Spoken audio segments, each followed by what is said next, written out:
Un saludo cordial a toda esta virtuosa comunidad. Hoy estamos comenzando un vivo especial en un horario muy distinto a los habituales que tenemos los domingos a la noche, porque tenemos el honor, la enorme honra de contar con el querido padre Javier Olivera Rabasi, una persona que a muchos nos ha influido para bien, para tratar de entender que hay una vida más allá de las ideologías que a veces se presentan en redes sociales. Y hoy justamente he querido compartir con él algunas palabras porque trabajando en mi próximo libro, que se aboca exclusivamente en desmitificar lo que es el ecologismo, desde los grandes relatos de la sobrepoblación hasta la manipulación cientificista que hay en la divulgación más de una vez tendenciosa, me he dado cuenta que en el fondo también subyace una lucha entre el bien y el mal, porque incluso se ven ya ideas propias del paganismo incursionando dentro de lo que son las esferas eclesiásticas. Por eso, qué mejor que un gran sacerdote como nuestro querido padre Javier Olivera Rabasi, que nos pueda ayudar a traer luz en estas tinieblas, que nos pueda tratar de ayudar que entendamos nosotros los pecadores, los mortales en este mundo, cuál debiera ser la relación correcta que tendría que mantener un hombre con la naturaleza, porque ciertamente, y viendo cómo avanzan las agendas ecologistas de cara al futuro, como diría Chesterton, ya no va a ser el hombre montando un caballo como símbolo de gloria, sino que la gloria parece ser que va a ser un caballo montando al hombre. Así que sin más preámbulos, toda suya la palabra, Padre, y eternamente agradecido por contar con su presencia aquí. Bueno, muchas gracias, Horacio, por la invitación, también por la introducción. Dios te perdone las exageraciones, ¿no? A la verdad. Y en cuanto a lo que decías, ¿no? A ver, la Iglesia siempre ha planteado que hay una moral individual, o sea, una moral respecto de la propia vida y también una moral llamada social, una moral social, ¿no? Es decir, desde que el hombre es, como decía Aristóteles, animal político, que no significa que siempre hay que aclararlo, no significa que uno tenga que estar en el comité y haciendo política partidaria todo el tiempo, sino que en cuanto que es un animal político significa que se realiza en la polis, ¿no? El famoso son politikon de Aristóteles es el hombre es un animal social, o sea, nos manejamos en sociedad. Y por lo tanto, si alguna actitud mía personal puede perjudicar a la sociedad en la que vivo y por lo tanto entonces deberé modificarla, ¿no? Claramente porque va contra la virtud, va contra el bien, contra la verdad, la belleza. Este tipo de cosas, que es ni más ni menos que la llamada moral social, es bastante antigua en la Iglesia. La famosa Solicitudo Rei Socialis o la Centesimus Annus ya nos hablaban del tema este famoso de cuidar, digamos, la vida social, cuidar el medio ambiente. Lo que pasa es que últimamente esto se ha vuelto una especie de nueva religión. Por las dudas, para los que preguntan por qué estudio blanco, es por el calor tremendo que hace, no es que estoy estudiando para papa, así que aviso por las dudas. Digo, eso es una buena aclaración. En cuanto entonces, al tema este de la ideología moderna respecto del medio ambiente o del ecologismo, bueno, le estamos viendo que en mucho se ha metido y que si uno quiere ir puntualmente, por acá se puede hablar de dos modos distintos, la ecología como una especie de nueva religión universal, o bien aquellos que se encuentran dentro de la iglesia que están planteando una especie de mandamiento o de mandamientos ecológicos, ¿no? O sea, son dos modos distintos de analizar esta postura. Eh, que el medio ambiente en general deba ser cuidado, como decía antes, es parte de la moral social, y que deba ser cuidado como un medio, no como un fin en sí mismo, ¿no? Porque resulta que hoy por hoy se quieren salvar ballenas, pero se matan bebés. Se quieren preservar a algunas aves exóticas del Amazonas, pero por otro lado se promueven ideologías nefastas, contrarias a la propia naturaleza del hombre, digamos. Se intenta preservar la naturaleza y esos mismos que intentan preservar la naturaleza en cuanto tal, pura, después quieren pervertir la otra naturaleza, por ejemplo, la humana, ¿no? Puntualmente con la famosa y nefasta ideología de género, que es una de las corrientes de moda hoy, los caballitos de batalla de la progresía mundial. Pero bueno, creo que es eso un poco.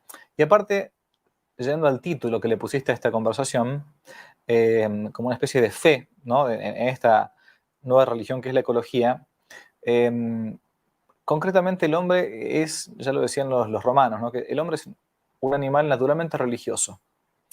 Entonces no existen estrictamente hablando los ateos. O tu Dios es el Dios verdadero, o tu Dios es un Dios falso, o tu Dios, como decía Jesús, es mamón, mamona iniquitatis, el dinero, ¿no? Pero en algo uno pone siempre su esperanza, pone siempre al menos su atención, ¿no? O puede ser en la energía o en lo que sea, pero estrictamente hablando no se puede hablar ni siquiera, decía el gran Cicerón, de gente atea, porque el hombre naturalmente es de algún modo religioso, en algo cree, en la humanidad, en el amor, en la Pachamama o en lo que sea. ¿Y qué sucede? Cuando se deja de predicar al Dios verdadero y se buscan dioses falsos. Y cuando se dejan de cumplir los mandamientos verdaderos, se colocan nuevos mandamientos. Así que bueno, eso más o menos podría comenzar como una buena introducción. Están de acuerdo que de hecho en su momento lo supimos exponer. La ecología se está transformando actualmente en un nuevo credo y como todo credo tiene ciertamente sus ritos, como en cada mitin que se encuentra en la COP26, tienen sus profetas como ha sido Bill Gates, Al Gore, Naomi Klein, tienen claramente que sus figuras mesiánicas prometedoras de un paraíso venidero. Pienso rápidamente en esta suerte de figura artificial que se ha creado en torno a Greta Thunberg, pero también pueden aparecer otros grandes mesiánicos en el camino. Tienen a su vez una naturaleza caída, tal como expuso en su momento William Bock, Garrett Hardin o Paul Ehrlich, que es la propia forma de vida occidental lo que ha condenado a la humanidad.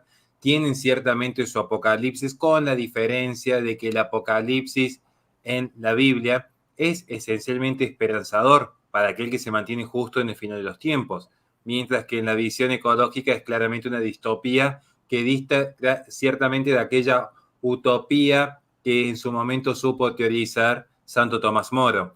Así que acá me gustaría, padres, poder indagar un poquito en este aspecto, porque lo que se ha visto, insisto, en esta nueva ecología, que de hecho algún día voy a hacer una aclaración respecto al término ecología, que acá hay una confusión cierta en ese sentido, y muchas gracias a la gente que está colaborando para que podamos sostener el merendero. Que en este nuevo relato en torno al ecologismo, muchas veces se lo ha puesto a San Francisco de Asís como el santo ecologista. Un término bastante anacrónico si consideramos que la propia palabra oikos logos, ya se encuentra configurada a fines del siglo XIX y recién la ecología es considerada ciencia autónoma en 1930, politizada en 1962 con Rachel Carson. Tratar a un santo o cualquier persona en tiempos pretéritos como ecologista es un error anacrónico. Sin embargo, se lo toma San Francisco de Asís como el gran santo ecologista, como que el verdadero católico debería estar preocupado por plantar arbolitos y cantar con los pajaritos. ¿Usted qué nos podría decir al respecto? Bueno, esa idea de San Francisco como santo ecológico más bien proviene más de las películas y quizás de las películas tontas como Hermano Sol, Hermana Luna, que no solamente plantean a San Francisco como un santo, entre comillas, ecológico, hipoide, más bien cercano a la New Age que al catolicismo, e incluso también, esto lo digo siempre cada vez que puedo, con una especie de amor con Santa Clara de Asís. Amor que, lo repito, yo hace algunos meses publiqué un video sobre este tema de los mitos de San Francisco de Asís. Amor que, si hubiese sido así históricamente, hubiese sido un amor tremendamente incestuoso, una cosa espantosa. Porque San Francisco tenía como 12 o 13 años más que Santa Clara. Es decir, era una nena Santa Clara cuando San Francisco ya era un hombre adulto, ¿no? Pero bueno, como la gente habitualmente no lee las biografías de los santos, no lee, digamos, las fuentes, y nos basamos en las películas, digo, en general, bueno, se plantean estas cosas. San Francisco estaba enamorado de Santa Clara y a su vez San Francisco, entre otras cosas, era ecológico, biodegradable, hasta podríamos decir. ¿Y por qué? Porque hay un famoso episodio de la vida de San Francisco de Asís donde él va a una de las tantas ciudades a predicar el Evangelio, porque San Francisco se dedicaba a eso, ¿no? A predicar el Evangelio.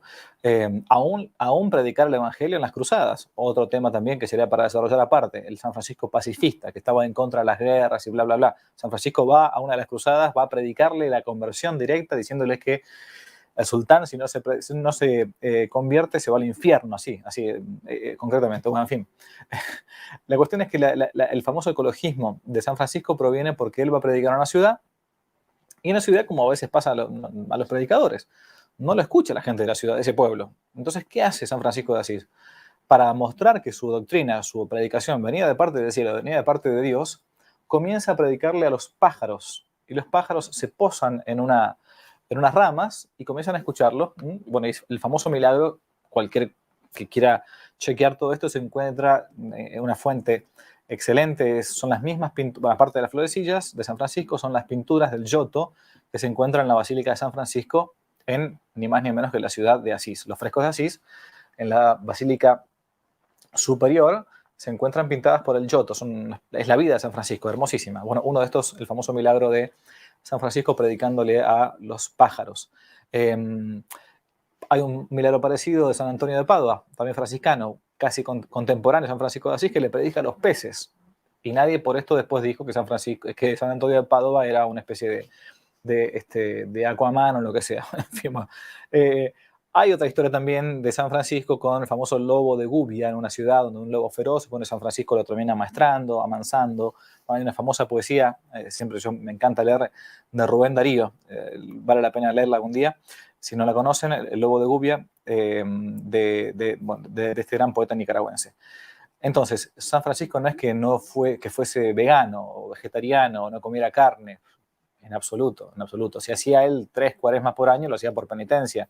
Y si a veces no comía carne, como algunas órdenes religiosas no comen carne, los cartujos, por ejemplo, los que no hablan, es por penitencia, por privarse de algo bueno, no por pensar que es algo malo. Pero bueno, se ha metido tanto este tema, que el pobre San Francisco lo han utilizado como, la verdad que como una especie de marioneta para hacerle decir lo que ni siquiera dijo.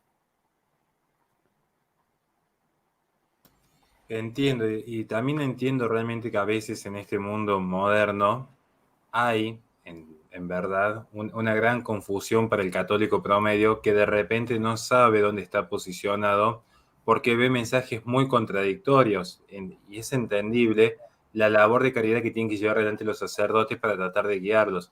Sinceramente pienso cuántas personas convencidas de buena fe no se dan cuenta que en más de una ocasión terminan adorando a la Gaia, a la Madre Naturaleza, a la Pachamama, en algunos, podríamos decir, pequeños errores doctrinarios que se pueden llegar a encontrar en estos tiempos. Por eso me gustaría saber, padre, en su visión, en su lectura, en su sana doctrina, si acaso el ecologismo que se está viviendo hoy, que insisto, va más allá de una cuestión netamente geopolítica. No quiero entrar en cuestiones geopolíticas hoy porque sería entrar a hablar de China, la extracción de litio en Chile y en República del Congo, lo que es los 17 metales raros, son temas para otro debate, netamente en una cuestión más filosófica. ¿Usted, padre, considera que el ecologismo dentro de lo que es la propia iglesia puede hallar vínculos o no con lo que es el modernismo que ya había denunciado San Pío X en su momento? Sí, yo claramente creo que sí, honestamente. Porque reitero, a ver, así como para mí no hay un feminismo bueno y un feminismo malo, para mí feminismo como el machismo, no hay un machismo bueno y un machismo malo, digamos, no, para mí es malo. Esto coincido con Mamela Fialo, ¿no? Digamos, no creo que exista una cosa, no hay un cáncer bueno y un cáncer malo. Algo análogo puede pasar con el tema del ecologismo, porque el ecologismo, al final de cuentas, es una ideología. Y como toda ideología, no se condice necesariamente con la realidad. La ideología es ese sistema cerrado de pensamiento que hace que yo diga que la realidad es como yo tengo que verla, ¿no? Y no como la realidad es. O sea, es el no querer ver la realidad como tal cual es. Y por lo tanto se ha metido también y se puede meter dentro del pensamiento de la iglesia. Cuando yo digo dentro del pensamiento de la iglesia, porque esto hay que hacer siempre la salvedad y la aclaración, porque la gente cree que la iglesia son los curas, el papa o los cardenales o los obispos, digo de todos, ¿no? Que se puede meter dentro, y claro, porque cuando uno no va predicando la verdadera doctrina, va buscando otra doctrina. Vuelvo a lo que dije al principio. Se puede ir mezclando como el progresismo o el modernismo, si queremos llamarlo. Es esta ideología, valga de vuelta la repetición, que plantea que todo lo que viene después es mejor que lo que estaba antes, Bueno, si lo que viene después es que ahora hay 35, 36 grados de calor en Buenos Aires, y necesariamente si yo tengo luces y necesito aire acondicionado, y me pongo una sotana blanca porque me estoy muriendo de calor, si no, no me aguantaría el color negro que te absorbe el calor, alguien podría decir, no, que esto va contra la destrucción de la capa de ozono o lo que fuera. Yo cuando era chico, me acuerdo, estaba el tema de los aerosoles. Bueno, no se podía usar desodorante en aerosol porque estabas destruyendo la capa de ozono. Para algunos era una especie de pecado mortal, ¿no? Bueno, pero no se metió tanto en el ámbito, digamos, del pensamiento católico. Ahora yo sí estoy viendo que en algunos ambientes, casualmente más ligados al progresismo, plantean todo esto. Alguno me va a salir al cruce y me va a decir, padre, pero escúchame, ¿usted no leyó la Laudato Si? Sí, leí la Laudato Si. Ahí está otro problema, es que la gente tampoco sabe distinguir demasiado los niveles de comprensión de los textos, ¿no? O los niveles de comprensión incluso de los textos magisteriales, si es que son magisteriales. Voy a ir concretamente al grano. La Laudato Si está planteada, en su número por allá 130, como una visión filosófica y teológica de la creación que yo he tratado de proponer. Una propuesta. Es una propuesta, simplemente no se trata del magisterio de la iglesia. Es decir, y esto es súper importante para este tema como para cualquier otro. Uno puede rescatar frases muy buenas de ahí y otras frases totalmente dudosas y otras que son opiniones privadas simplemente del Papa. La verdad no tiene por qué estar acatando cualquier cosa que diga X pontífice. Pero es un gran drama que tenemos, y yo siempre lo digo cada vez que puedo, nuestros países hispanoamericanos, que creemos que la palabra de un papa puede sustituir la palabra del anterior papa o la palabra del papa es palabra santa. Eso no está ni siquiera en la doctrina católica. Pero bueno, no quiero entrar en concreto con esto. A tu pregunta, creo que en varios ambientes de bautizados, es decir, laicos, sacerdotes, etcétera y compañía, lo que venga para arriba, se ha metido bastante esta ideología del ecologismo que intenta suplantar la verdadera doctrina. Yo cuando hoy a la mañana pensaba, digo, bueno, esta tarde voy a hablar con Horacio, ¿cómo se puede explicar así muy fácilmente? Nosotros acá, quizás en Hispanoamérica no lo tenemos a esto, pero en Europa existe mucho lo que se llama el voluntariado. La gente cuando termina la facultad, en Estados Unidos también, termina la universidad o entre la escuela y la universidad, sobre todo cuando hay gente que tiene a ver, no digo que sean ricos, pero un pasar económico aceptable, es muy común en Europa, sobre todo en los países más pudientes, que los jóvenes vayan a hacer un voluntariado. Necesitan hacer un voluntariado, necesitan hacer algo de salir de sí mismos y ir qué sé yo, no sé, a construir una casa o a colocar un pozo de agua en el país de, no sé, Zimbabue, o a la casa, o a Calcuta, o a lo de la Madre Teresa. Pero no lo hace estrictamente por una cuestión de amor a Dios y amor al prójimo por amor a Dios, ¿no? Sino porque necesita hacer algo que lo haga salir de sí mismo y brindarse al exterior. Porque hay una especie de peso en la propia conciencia de que yo estoy bien y el otro está mal, o yo estoy bien y la sociedad está mal y algo tengo que hacer. Y algo de esto me parece que en algunos, sobre todo jóvenes, entró, como la chica esta Greta que decías al principio, en la gente más joven, ¿no? Que hay que hacer algo hacia afuera. Y bueno, como no encuentran un ámbito donde hacer caridad cristiana, y bueno, entonces buscan hacer esta especie de solidaridad laical que se da por medio de este tipo de ONGismo, de solidaridad ecologista, y buscando ese tipo de bienes. Pero me parece que en algunos ámbitos de gente católica, y reitero, por eso decimos de iglesia en general, se metió este ecologismo como si fuera una especie de pata más del modernismo o del progresismo, entendido no solamente en clave teológica, como lo podría plantear un hereje, como que es Leonardo Boff, ¿no? Famoso hereje ecologista brasilero, o ya ex sacerdote, digamos, o sacerdote ya fuera del ministerio, obviamente, hace tiempo, o u otros teólogos de la liberación que ahora de la teología de la liberación, incluso en su rama armada, guerrillera, comunista, marxista, han trocado a la teología ecológica. Muchos de estos tipos están metidos en lo que es la Carta de la Tierra y compañía. Es más, propugnando nuevos mandamientos. En vez de los 10 mandamientos, hay que cambiarlos por los mandamientos de la ley de la Pachamama o lo que fuera.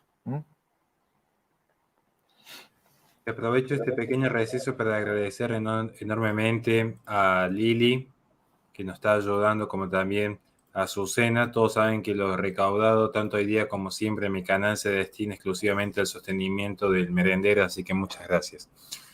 Padre, mientras usted iba dialogando, pensaba rápidamente en las diversas corrientes intelectuales que abastecieron al ecologismo. Insisto, yo esto después voy a hacer un vivo especial cuando ya esté presentando mi segundo libro, porque sé que hay muchos mitos alrededor del ecologismo. Y sé que hay mucha gente que piensa que en realidad es de buen cristiano ser ecologista. Yo lo que los invitaría es que simplemente cada uno investigue, como he dicho siempre en este canal, no se les va a decir qué pensar, simplemente se les va a invitar a pensar. Gracias, Gema, realmente por tu ayuda. ¿Por qué digo que hay que invitarlos a pensar? Yo los invito a que simplemente busquen cualquier intelectual que le ha dado forma al ecologismo y los ayudo dándole los nombres para que lo investiguen por sí mismos. Petra Kelly, Al Gore, William Bogg, Garrett Hardin, Paul Ehrlich, Naomi Klein. Podríamos continuar con los más vinculados al espacio animalista, Peter Singer, Eric Pianka, Dave Foreman, que encuentren una sola definición de ecologismo que no se posicione en su esencia como una oposición al sistema occidental.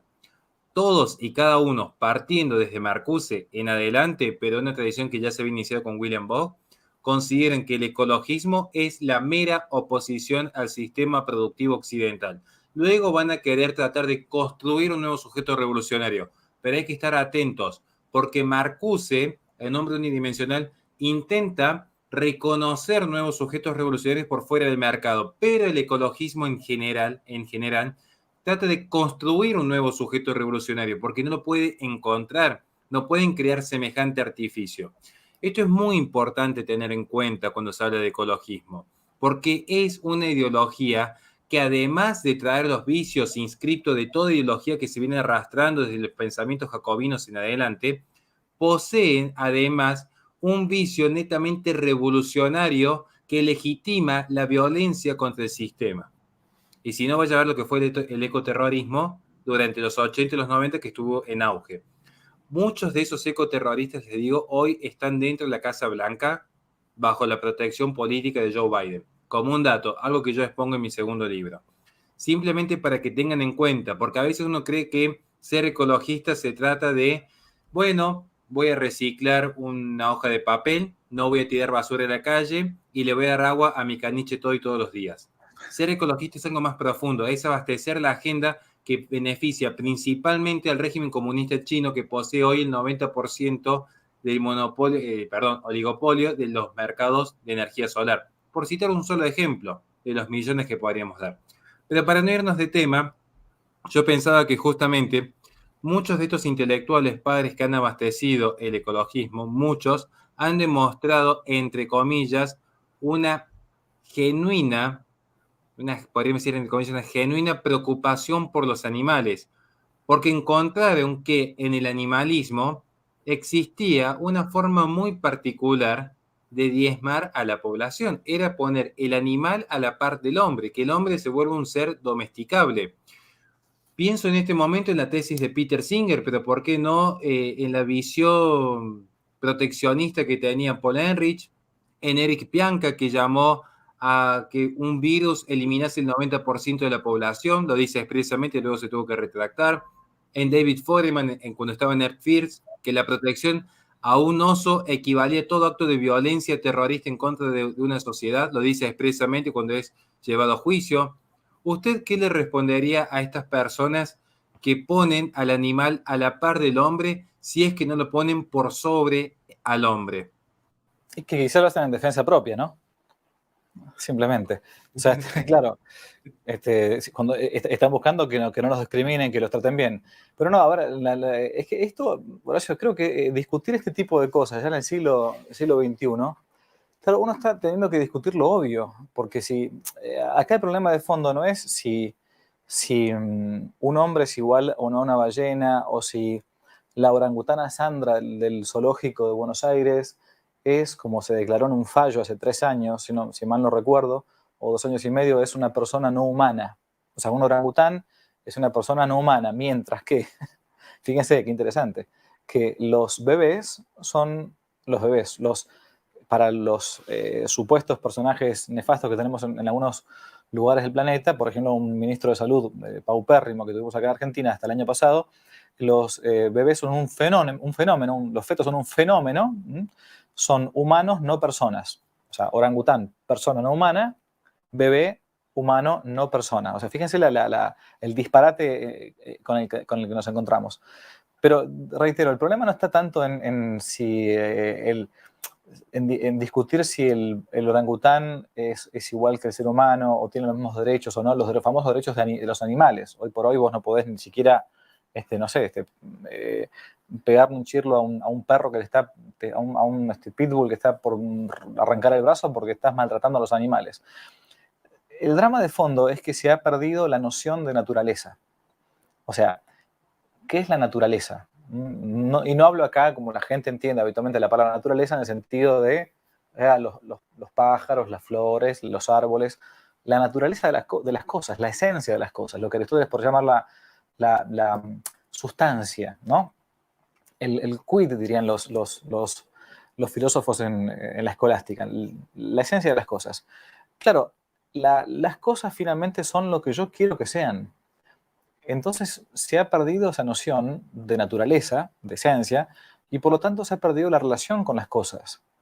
Y por ende lo que sufre ahí es la verdad, porque yo no puedo conocer la realidad. Esto es una cosa que viene ya del nominalismo, bueno, pero acá no voy a entrar a hacer filosofía porque es un poco cansador, pero la realidad me queda súper lejos. Yo honestamente la realidad no puedo aprenderla directamente. Entonces, ¿qué sucede? La voy creando, la voy nombrando. Y claro, el nombre va engendrando naturaleza, decían estos pensadores, ¿no? Porque claro, como no conozco las cosas, no puedo conocerlas por completo, las voy creando con mi intelecto. Es una especie de pensamiento cuasi cabalístico. Cuando hablo de la cábala antigua, de la tradición espuria judía, ¿no? Bueno, no entramos tampoco en esa discusión. Pero, a ver, si alguien al menos fuese cristiano, sabría, por ejemplo, que ya mismo en el libro de Génesis, capítulo primero, o sea, el primer libro de la Biblia, primer capítulo, los animales están puestos y la vegetación para el hombre. De hecho, el hombre es colocado al final de la creación para que domine sobre los seres, sobre la faz de la tierra, esa es la escritura, sobre los peces debajo del mar, sobre los animales, etcétera, sobre las plantas. Y a su vez lo mismo uno se encuentra después en el Nuevo Testamento, en los Hechos de los Apóstoles, famosa frase del capítulo 10 de los Hechos, donde San Pedro tiene una visión donde se le presentan animales de todo tipo, aún animales impuros para un judío, como era San Pedro, que estaba convirtiéndose al cristianismo, digámoslo así rápidamente, donde escucha una voz que dice: Pedro, mata y come, levántate, mata y come. O sea, los animales, las plantas, está hecho para el hombre, son medios para el hombre. Obviamente, me dirá uno, padre, pero yo no tengo por qué estar maltratando a un pobre perro y pegándole una patada al animal. Es cierto, es cierto. Pero de ahí a la exageración en la que nos encontramos hoy, como que fuese casi una especie de pecado tirar una botella al mar, un pecado mortal, más o menos. La verdad que hay una especie de vacío que se va llenando por la ridiculez, ¿no? Y por la tontera. Y reitero, ¿el por qué? Bueno, es porque no se predica la sana doctrina. Al no predicar la sana doctrina, y como tenemos la naturaleza humana, tiene terror, le aborrece el vacío, la naturaleza aborrece el vacío. Si yo no lleno mi naturaleza intelectual y mi vida de fe con la verdad, y la lleno con tonterías, con estupideces, con mandamientos. De hecho, los voy a leer acá un texto que quizás la gente conozca, a ver si lo encuentro porque lo tenía preparado, que es del año 1997, ¿no? Es cuando hizo la cumbre famosa de la Carta de la Tierra. Mikhail Gorbachev decía esta frase cortita que voy a leer. Estos nuevos conceptos, está hablando de los nuevos mandamientos de la famosa Carta de la Tierra, estos nuevos conceptos se deberán aplicar a todo el sistema de ideas, a la moral y a la ética, y constituirán un nuevo modo de vida, 1997. El mecanismo que usaremos será el reemplazo de los 10 mandamientos, lo estoy diciendo, el reemplazo de los 10 mandamientos por los principios contenidos en esta carta o constitución de la Tierra. O sea, la nueva era con, obviamente, nuevos mandamientos. Hace falta nuevos mandamientos. Y los nuevos mandamientos son estos. Y una de las cosas que dicen estos tipos, para juntarlo a lo que decías antes respecto de quiénes son los personajes que están atrás de todo esto, y esto no es un ad hominem, no es atacar a la persona para decir, como este tipo es malo, entonces también. No, no. La inmensa mayoría de estas personas están a favor, en concreto, o sea, están buscando que el ecologismo sea un medio para un fin. ¿Y cuál es el fin? El fin principal, lo dicen ellos de modo abierto, es la reducción de la población. Reducir la población mundial. A ver si encuentro acá. Estoy usando acá un texto que les recomiendo muchísimo, que es el de el padre Juan Claudio Zanaúja, un gran sacerdote argentino que falleció en 2015, si no me equivoco, llamado Poder Global y Religión Universal, ¿no? Un ejemplo. Cuando nació la cuarta hija del futbolista David Beckham, famoso futbolista, el director ejecutivo de Optimum Population Trust, en una de las tantas organizaciones en defensa del medio ambiente, un tal Simon Ross, dijo, cito, creemos que hoy en día las parejas deberían tener 1 o 2 hijos, porque hay demasiada gente en el mundo. Y es por esto que tenemos todos estos problemas medioambientales. Y añadía, no vale de nada si una persona trata de reducir sus emisiones de carbono por una parte y por otra las incrementa en un 100% teniendo otro hijo. Fin de la cita. Es decir, para este tipo de gente que está a favor del medio ambiente y que plantea la reducción de la población porque hace falta mayor, ¿cómo se llama? ¿Qué dijo acá? Mayor oxígeno, ¿no? Emisiones de carbono, ¿no? Un niño es una especie de parásito ambiental, o sea, no conviene traerlo al mundo. Bueno, y toda esta gente se encuentra en ese planteo. Bueno, eso es lo que yo quería decir simplemente, a ver si se entendió. Hola, hola. Sí, se entendió perfecto y de hecho sobre esa parte para los que quieran buscar la cita expresa que acaba de aportarnos el padre, dos datos. Primero, Mikhail Gorbachev, después de haber sido secretario general del Partido Comunista de la Unión Soviética y luego de haber sido presidente de la Unión Soviética, se dedicó exclusivamente a la difusión de los principios ecológicos, que incluso llegó a ser parte fundante de lo que era la Cruz Verde Internacional. Y la cita que aporta el padre como segundo dato fue en una entrevista que se da a Los Angeles Times el 8 de mayo de 1997. Es para que el que quiera buscar la cita pueda tenerlo a su disposición, porque de hecho me sorprendió que tome esa cita porque es justo uno de los puntos con los que yo hago la introducción en segundo libro, para decir, no hay nada inocente en esta idea del ecologismo, absolutamente nada inocente. Está todo diagramado, ya la propia lógica, y esto, perdón si me extiendo un segundo, la propia lógica de la ecología se vincula íntimamente al ecologismo. Yo reconozco públicamente en su momento haber cometido el grosero error por falta de formación de haber querido hacer una distinción entre ecología como un concepto científico, neutro, inmaculado, y ecologismo como la versión ideologizada de una nueva izquierda que intentaba crear un nuevo sujeto revolucionario. No es tan así, no es tan así, porque ya el creador del concepto de ecología que se vincula directamente al oikos logos, a este conocimiento sobre la casa, Ernest Haeckel, fue fundador de la Liga Monista en Alemania y fue un abierto difusor de las ideas darwinistas en las cuales consideraba que existía una única sustancia a la cual solo los más aptos estaban llamados a prevalecer en esa comunicación a la par de los animales dentro de la naturaleza. La vida de Ernest Haeckel es muy particular porque ese vicio darwinista aplicado a las ciencias sociales se sostuvo históricamente durante el siglo XX. Desde la aparición del concepto de ecología es que se empieza a fogonear una noción de que ciertas personas no son aptas para la vida en sociedad. Muchos han dicho constantemente que el aborto es una política de izquierda, es una política comunista, es una política de los zurdos.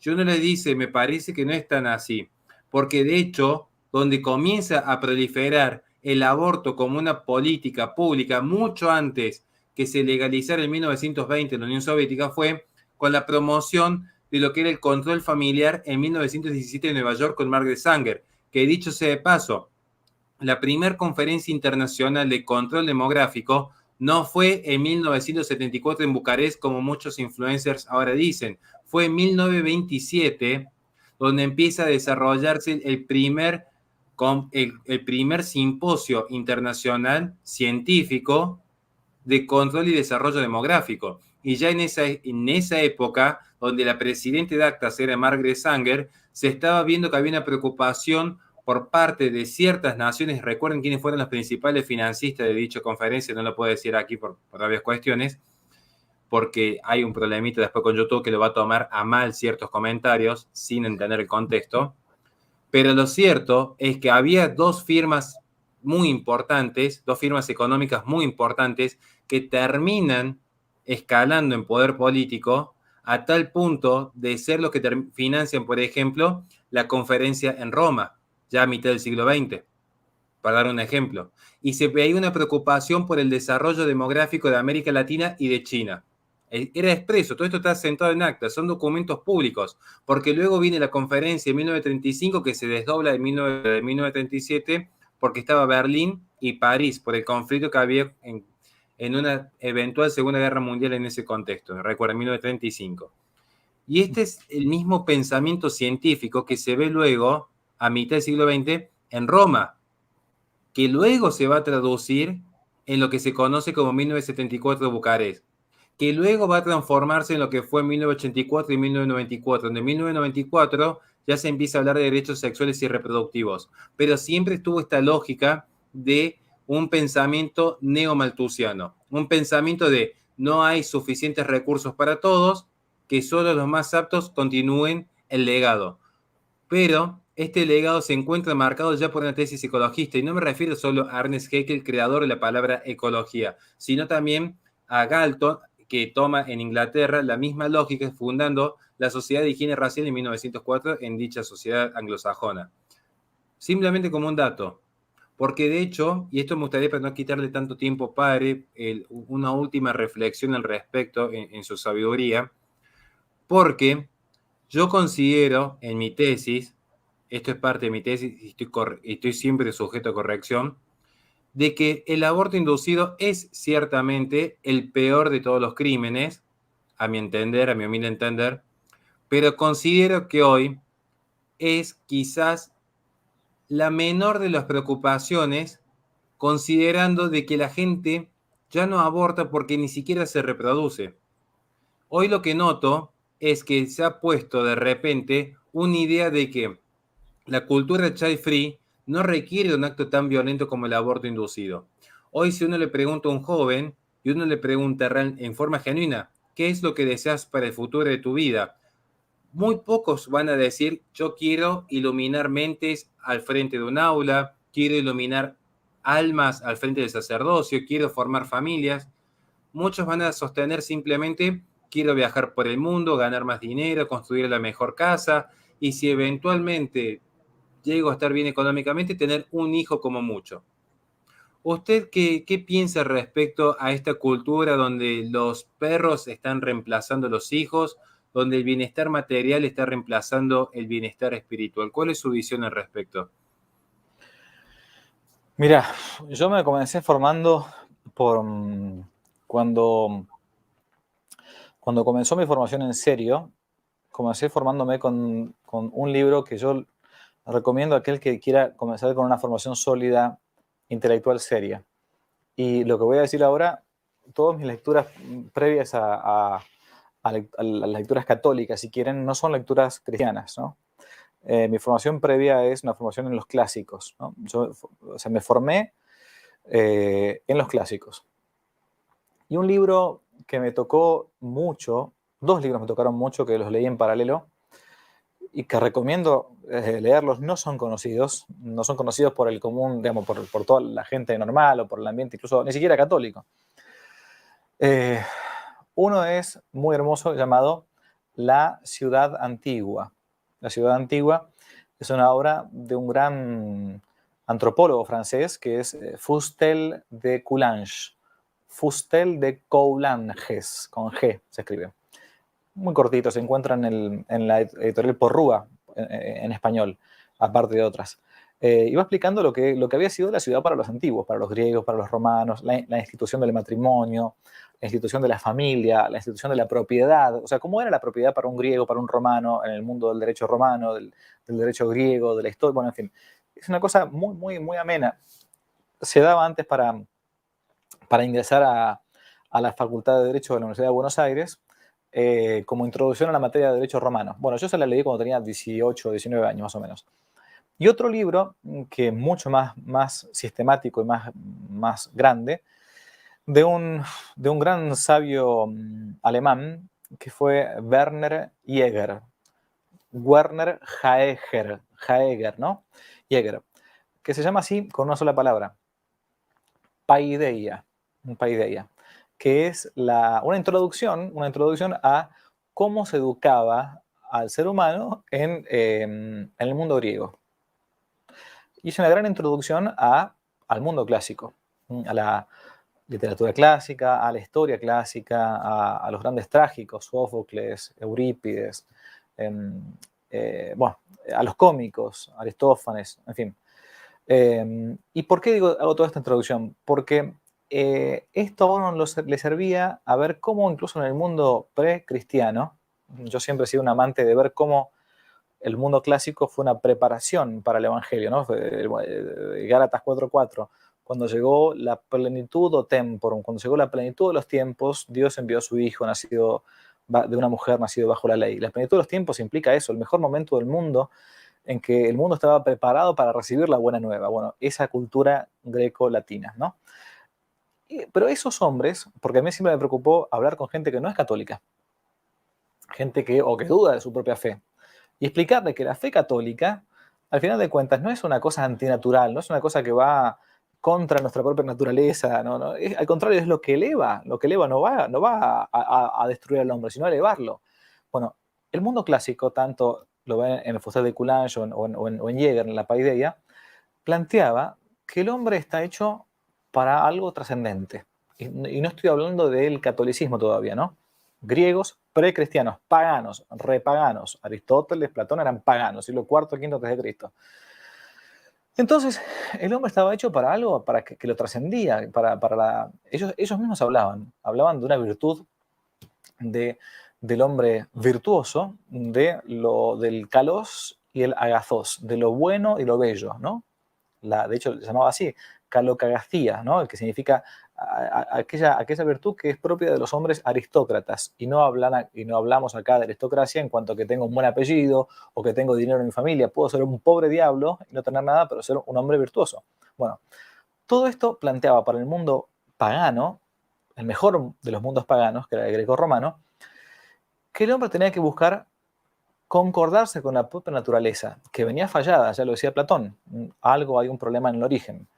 Y esa naturaleza fallada tiene que hacer que el hombre se vaya corrigiendo por medio de la virtud, ¿no? Por medio de la virtud. El hecho de tratar como se dice ahora, de realizarse, no era hacer un viaje o lo que fuera, sino realmente llegar al grado más alto de virtud, tanto moral como intelectual, porque hay virtudes de dos tipos, virtudes morales y virtudes intelectuales. Entonces, cuando uno me plantea para el mundo de hoy, eso que decías recién, de usted qué piensa de todo esto, yo entiendo que nos encontramos en un mundo, en gran parte, no digo que todo el mundo, capaz que la gente que nos está viendo es súper virtuosa y seguro más que yo digo, pero lo que probablemente, ese tipo de planteo que recién decías, es gente que se encuentra en una especie de estadio casi subhumano, casi ni siquiera pagano, porque esto, ya que citaste a Chesterton al principio, a mí hay una frase de Chesterton que está en El Hombre Eterno, si no me equivoco, que dice que Chesterton, que uno no sale, una vez que vino la redención por nuestro Señor Jesucristo, uno no pasa del mundo cristiano, o sea, del mundo sobrenatural, del mundo ya redimido, a cuando cae de este mundo redimido, uno no pasa de vuelta al mundo meramente natural, como pagano. Sino, dice Chesterton, cuando uno cae del mundo cristiano, o después de la redención, no se vuelve al mundo pagano, aristotélico, platónico, ciceroniano, sino que se pasa del mundo sobrenatural a lo antinatural. ¿Mm? O sea, algo absurdo, Algo absurdo, como decíamos esto, de querer salvar ballenas pero matar niños. Algo absurdo como decir que traer un niño al mundo es una especie de parásito contra el dióxido de carbono, qué sé yo, no sé, o que traer niños al mundo es un peso. ¿Cuándo va a decir un papá o una mamá que la verdad que traer que una criatura es un peso? A mí, aunque no he tenido hijos, me parece inconcebible que alguien piense así. Y si te casaste, o es más todavía, si alguien ni siquiera se casó por la iglesia ni nada, pero se juntó con una tipa, una mujer, o con un tipo, con lo que sea, ¿cómo no van a tener hijos si son fruto del amor? Porque si yo estoy nada más que para tener una satisfacción sexual, y la verdad me parece animaloide, o sea, una cosa espantosa. Pero bueno, me parece que hay que volver por lo menos a un mundo natural, porque si hemos caído del mundo sobrenatural, tenemos que tratar de al menos de escalar hasta ese plano meramente natural, pero no se puede llegar porque las bases están destruidas. Y la gracia no actúa si una naturaleza está corrompida como la nuestra, este daño antropológico que tenemos, ¿no? Tenemos una sociedad destruida, una sociedad de bárbaros. Yo el año que viene aprovecho acá, esto hace un par de días nomás que lo pensé, pero lo quiero decir, si Dios quiere, y a su vez lo digo y me comprometo, porque mi pereza habitual, si no, capaz que me lo impide, quiero empezar un curso de catecismo que se va a llamar así, Catecismo para Bárbaros. Es decir, para gente que no conoce todavía el mundo ni siquiera, o aquellos que han recibido un mal catecismo, pero bueno, entonces quieren reforzarlo. Y dar una especie de catecismo para gente ya grande, pero bueno, que conozcan con peras y con manzanas los fundamentos, los rudimentos de nuestra propia fe, a ver si por lo menos se puede ayudar mínimamente con un granito de arena minúsculo, ¿no? Y bueno, y aquí estaremos los humildes servidores para ayudarlo a difundir su trabajo porque consideramos que es más que necesario que la verdad se sepa. Y es lo que siempre hemos tratado de fomentar desde este lugar.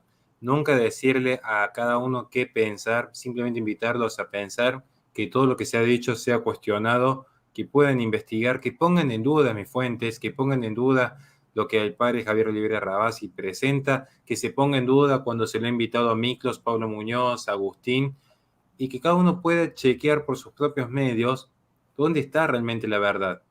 Porque ahí es cuando realmente la semilla va a echar raíces. Cuando se la confrontó con el mundo y por los frutos se los conoció. Así que ya para finalizar, simplemente un mensajito muy simple que nos hizo llegar, muy lindos comentarios visto por cierto en el chat. Gracias sobre todo por el respeto, que es lo más importante.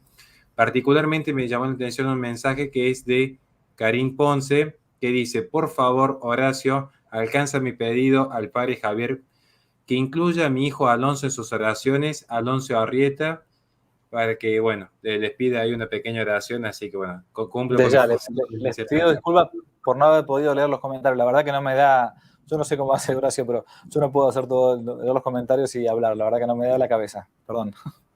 Pero desde ya. Es la vida de youtuber. Ok. Bueno, gente, ya estamos llegando sobre el final. Simplemente yo voy a decir el mismo mensajito que doy siempre los últimos 2 minutos después de cada vivo. En mi humilde experiencia lo he marcado varias veces con que no soy ni ejemplo ni referente de nadie y espero nunca serlo porque ya tendríamos un problema si alguien como yo se convierte en modelo a seguir. Lo que sí les puedo decir es, no le tengan miedo a la vida espiritual, no somos solo materia. Tiempo atrás veía un video muy interesante, un debate, antes había debates muy interesantes, no como ahora que son debates quizás más faranduleros, donde se debatía un científico ateo contra un científico creyente. Era muy interesante.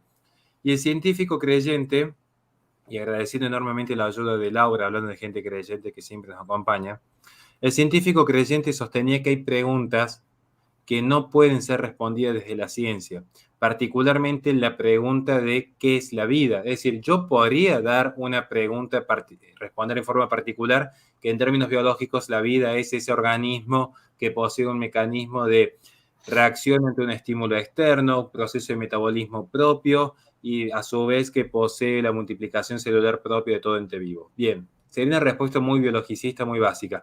Ahora, ¿qué es realmente la vida?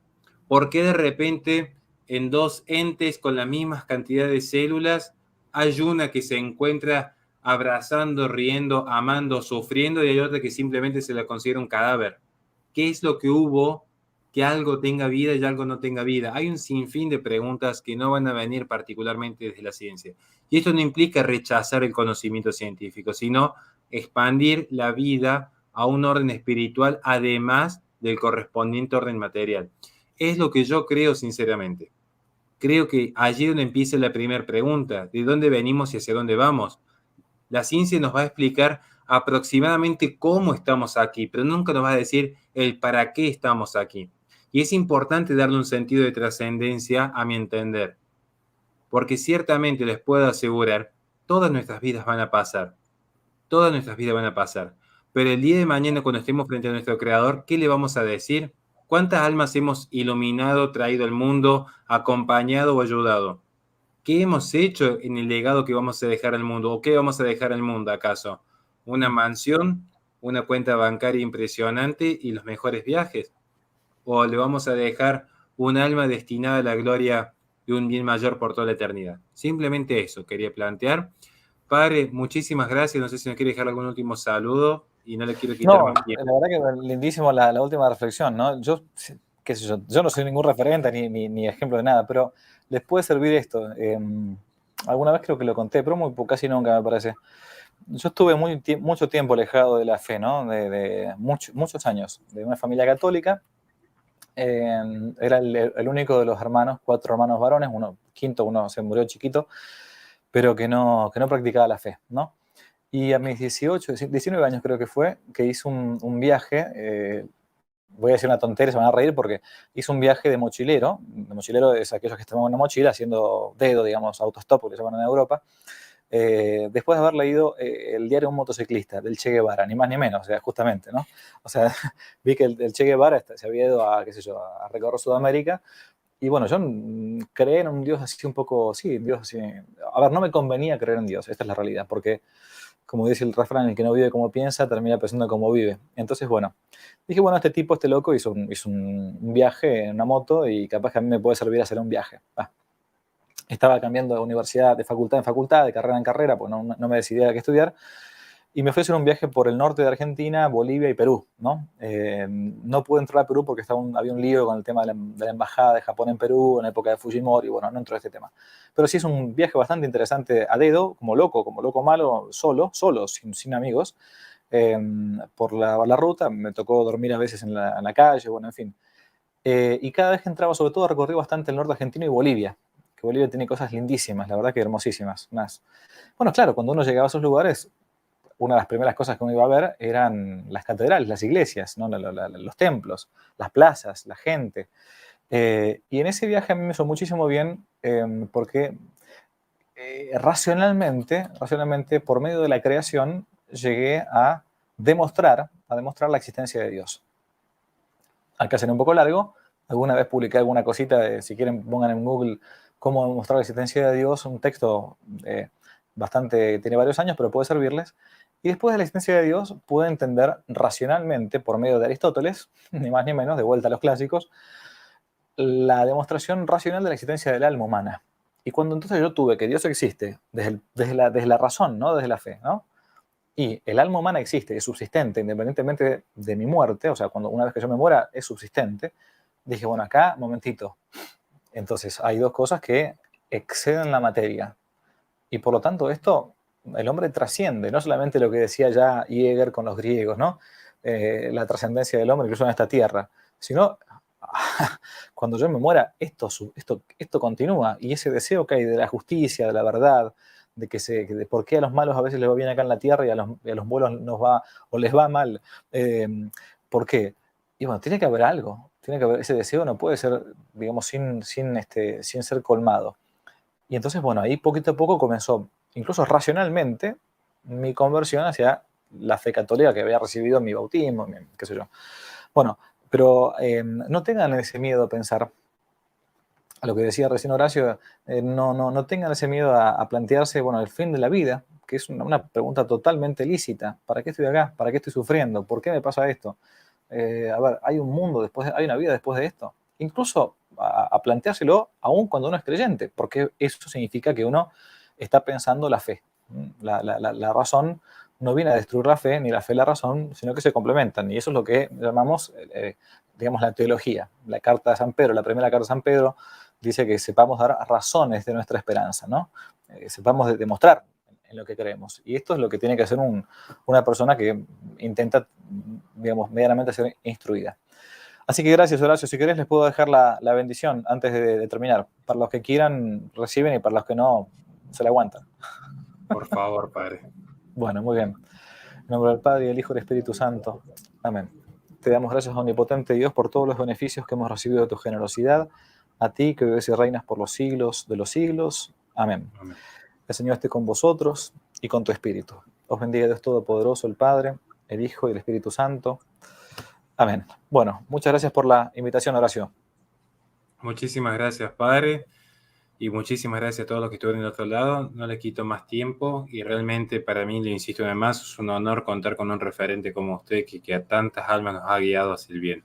Nos estamos viendo este domingo, 23 horas. Vamos a seguir con la lógica ya del ecologismo, pero con el profesor Fernando Pinzón respecto a cómo interactúan los metas capitales en la construcción de un metarrelato en la sociedad posmoderna. Vamos incluso a tocar conceptos básicos de lo que es la filosofía de la ciencia, que son temas que normalmente no se abordan y que es necesario que la persona tenga dentro de su acervo intelectual en el momento de debatir. Nos vemos, Padre. Bendecidas tardes. Adiós. Gracias. Adiós. Ahí estamos.